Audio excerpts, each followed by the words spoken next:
in the following APs find the missing terms in the boxes.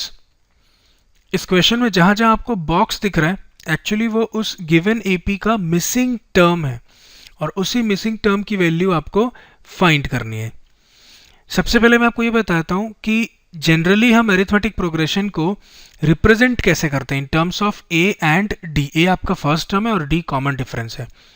जो general representation है AP का वो है A plus D, A plus 2D, A plus 3D and so on, where A is the first term and D is the common difference. ये आपका first term है A plus D आपका second term है, A plus 2D third term है, A plus 3D fourth term है। और ऐसे ही आप किसी भी टर्म की वैल्यू फाइंड कर सकते हैं by the formula an is equal to A plus n minus 1 into D। किसी भी nth टर्म की वैल्यू को फाइंड करने के लिए ये फॉर्मूला था आपके पास। फर्स्ट सेक्शन देखते हैं। फर्स्ट टर्म गिवन है आपको as 2, A is given as 2। हमने फर्स्ट टर्म को किससे डिनोट किया? A से। और थर्ड टर्म गिवन है आपको एज 26। थर्ड टर्म आपके पास क्या है? A plus 2D। तो A प्लस 2D आपको गिवन है as 26। Call it as equation 1 and this one as equation 2। तो फर्स्ट इक्वेशन में जो A की वैल्यू अवेलेबल है आपके पास उसको आप सेकंड इक्वेशन में सब्स्टिट्यूट करिए, उससे आपको कॉमन डिफरेंस D मिल जाएगा। सो substituting the value of A from equation 1 in equation 2 we have 2 plus 2D is equal to 26 which gives us 2D as 24, जिससे फाइनली D मिलेगा आपको एज 12। तो फर्स्ट सेक्शन में जो AP गिवन है आपको उसका कॉमन डिफरेंस D कितना है? 12।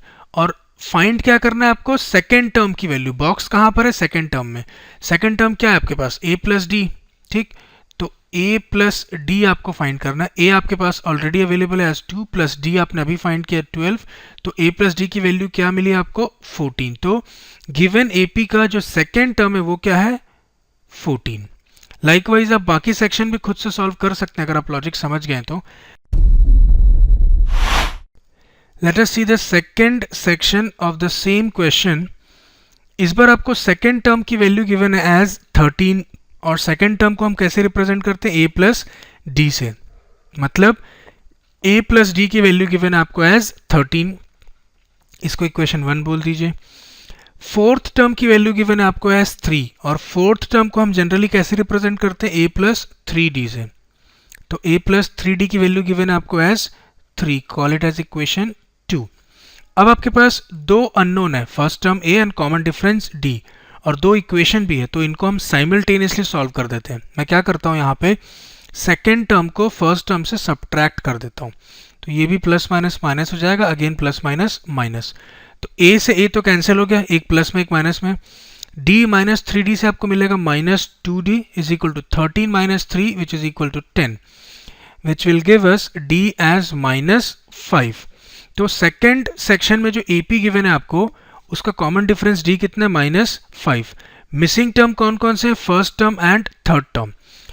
फर्स्ट टर्म तो A होता है। A फाइंड करने के लिए क्या करिए, ये जो D की वैल्यू है आप इन दोनों में से किसी भी इक्वेशन में सब्स्टिट्यूट कर दीजिए, आपको A मिल जाएगा। मैं एक काम करता हूँ, इस D की वैल्यू को फर्स्ट इक्वेशन में सब्स्टिट्यूट कर देता हूँ, which will give us A plus D की वैल्यू कितनी है आपके पास? Minus 5 is equal to 13, which will give us A minus 5 is equal to 13, जिससे फाइनली A की वैल्यू मिलेगी आपको 18। माइनस 5 को आप RHS में ले जाइए, वो 13 के साथ ऐड होगा। तो गिवन AP का फर्स्ट टर्म कितना है आपके पास? 18। तो ये जो फर्स्ट बॉक्स है इसमें आप 18 लिखेंगे और थर्ड टर्म भी मिसिंग है। थर्ड टर्म को हम कैसे डिनोट करते हैं? A प्लस 2D से।